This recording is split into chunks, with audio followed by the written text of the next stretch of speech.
அண்ணாமலை கிட்ட அவர் ஃப்ரெண்டு வந்து சொல்றாரு, என் ரெண்டாவது பொண்ணு இந்த லெட்டரை எழுதி வச்சுட்டு வீட்டை விட்டே போயிட்டாப்பா அண்ணாமலை.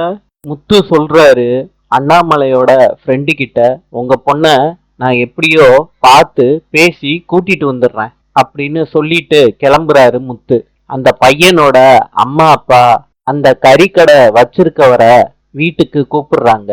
அந்த கறிக்கடை வச்சிருக்கவர் கேக்குறாரு, பொண்ணோட விவரம் உங்களுக்கு ஏதாவது தெரியுமா அப்படின்னு பையனோட குடும்பத்துக்கிட்ட கேக்குறாரு.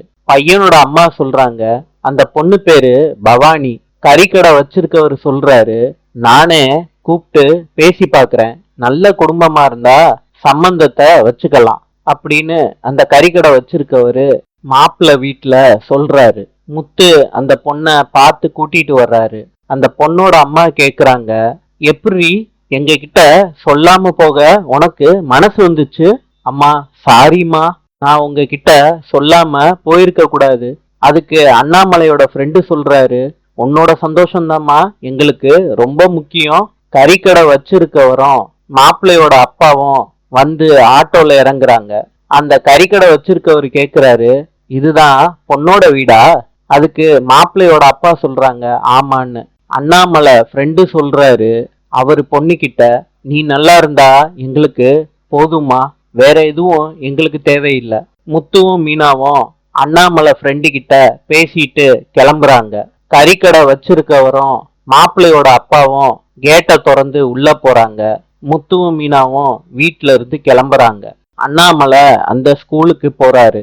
அப்ப டிஃபன் பாக்ஸ அண்ணாமலை மறந்துட்டு போறாரு. முத்து எடுத்துட்டு வந்து அண்ணாமலை கிட்ட குடுக்கறாரு டிஃபன் பாக்ஸ.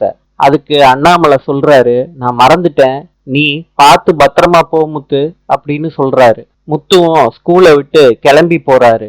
வண்டி ஏறுறப்ப கிறிஷோட பாட்டியையும் கிறிஷையும் பாத்துடுறாரு முத்து.